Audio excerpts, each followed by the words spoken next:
अच्छा डॉक्टर साहब, वो तो आपने बता दिया, लेकिन जिनके मतलब एक्सरसाइज के हवाले से बताया आपने, लास्ट टाइम गट्स का बताया था कि गट्स के साथ आपने अपनी जवानी को लेके चलना है, क्योंकि असूल आपको जवानी में काम आते हैं, ऐसी है। मैंने उस पर अमल किया है, मैंने बड़ा अपने आप आई कैन सी इट, ठीक है, और मैंने फास्टिंग भी किया है और साथ एक्सरसाइज कर रहा हूँ।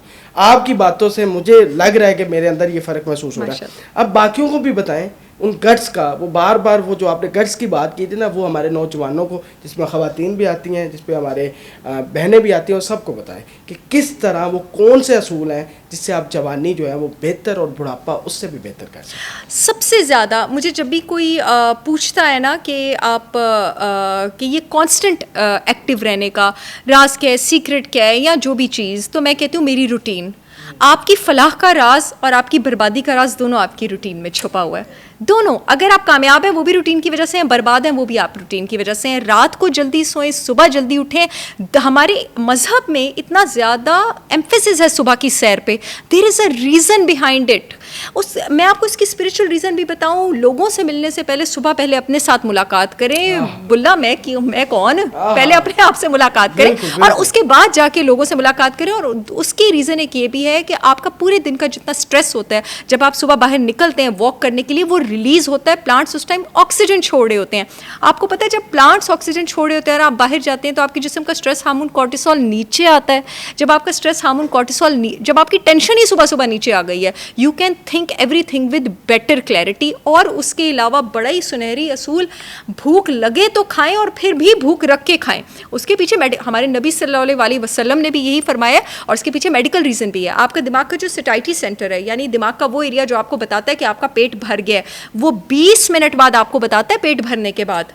इसलिए मेरे नबी पाक सल्लल्लाहु अलैहि वसल्लम ने फरमाया है कि भूख रख के खाओ, क्योंकि अगर रख के खाया होगा तो 20 मिनट बाद पता लग जाएगा कि पेट भरा हुआ है। और एक और मैं आपको बात बता दूं, बड़ी खूबसूरत, तो एक और मैं आपको बात बता दूं, जो आपका हंगर और थर्स्ट सेंटर है ना दिमाग में, वो तकरीबन एक ही जगह पे है। अक्सर हमें भूख नहीं लगी होती, हमें प्यास लगी होती है। अपनी आदत बना लें कि जब भी भूख लगे पहले आपने पानी पीना है। अगर पानी पीने के 15 मिनट बाद भूख मिट जाती है तो समझ जाएं आपका दिमाग आपको ट्रिक कर रहा था और आपको प्यास लगी थी।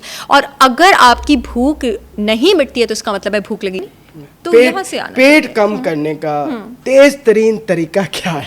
दुनिया में कुछ भी अचीव करने का, जो अचीव करने के काबिल उसका तरीका तेज नहीं है। सबसे पहले तो अगर आप पेट कम करना चाहते हैं, अगर आपका लिवर सिरोसिस अल्लाह ना करे, वो तो बड़ी एक एक्सट्रीम स्टेज है, वो रिवर्सिबल नहीं होती है, उसके लिए भी आपको वेजिटेरियन डाइट फॉलो करनी पड़ेगी। अपने अगर आप ड्रिंक करते हैं, स्मोक करते हैं, वो चीज़ें आपको छोड़नी पड़ेंगी। अपनी डाइट में विटामिन ई इंक्लूड करना पड़ेगा 300 मिलीग्राम। ये मैं सारे उन लोगों के लिए कह रही हूँ जिनकी प्रेग्नेंट बेली है, दिन में 2 से 3 बार, वो बड़ा उसमें हेल्प करता है। अगर आपका हार्मोनल है, जो मैंने आपको एस्ट्रोजन टॉक्सिसिटी बताई है, पहले आप उसका इलाज करेंगी, आप कीटो करेंगी, आप इंटरमिटेंट फास्टिंग करेंगी, आप रात को जल्दी सोएंगी, आप सुबह वॉक करेंगी। और अगर आपकी पहले वाली बेली है, जो मैंने आपको फैटी लिवर का है, अगेन आप कीटो करेंगे, आप इंटरमिटेंट फास्टिंग करेंगे, आप रात को जल्दी सोएंगे, सुबह जल्दी उठेंगे और एक अपनी लॉन्ग जर्नी की तरफ निकलेंगे। देखिए जी, ऐसा नहीं होता कि हम एकदम से, कोई जादू की फक्की नहीं है। चीज़ें आपको हेल्प करती हैं, चीज़ें हर्ब्स हेल्प करती हैं, ज़मीन आसमान का फ़र्क डालती हैं।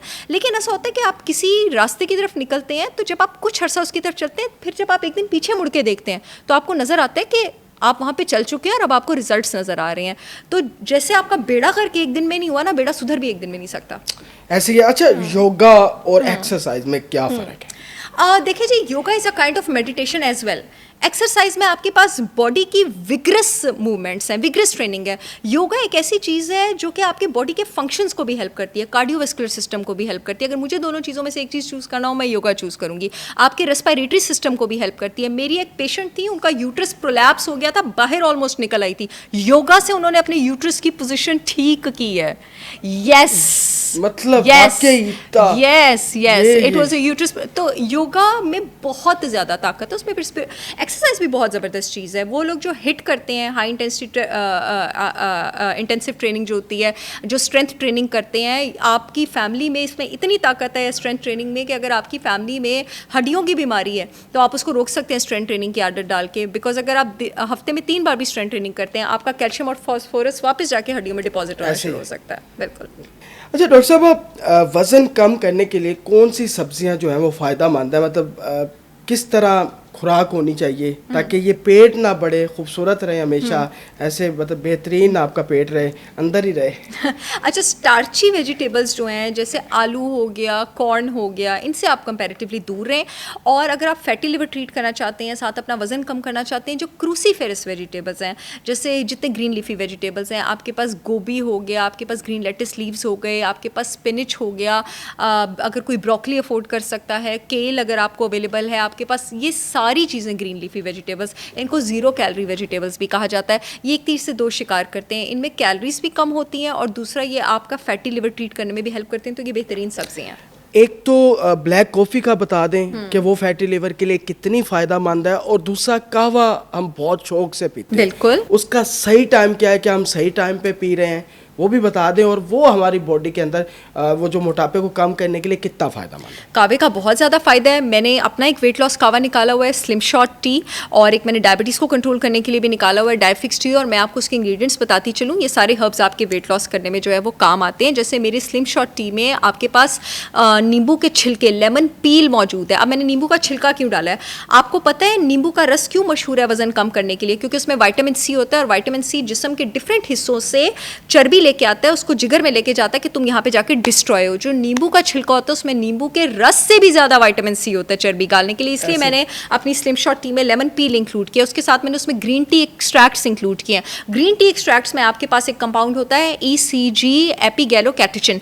एपीगैलोकैटेचिन में अगेन एबिलिटी होती है आपके फैट्स की जो ऑक्सीडेशन है, उसकी डिस्ट्रक्शन है, उसको तेज़ करने की। उसके साथ मैंने उसमें हिबिस्कस टी इंक्लूड की है। हिबिस्कस आपके पास 5000 साल पुराना चाइनीज़ हर्ब है जो आपके पास ब्लड शुगर लेवल्स रेगुलेट करने में काम आता है। उसके साथ मैंने उसमें सिनेमन, श्रीलंकन सिनेमन जिसको सिलोन कहा जाता है, SCEYLON, वो मैंने इंक्लूड की है। आज तक 49 एंटी डायबिटिक हर्ब्स पे रिसर्च हुई है जिसमें सिलोन टॉप पर है। आपके इंसुलिन लेवल्स को नीचे लेके जाती है, आपकी शुगर क्रेविंग्स जो है उसको नीचे लेके जाती है।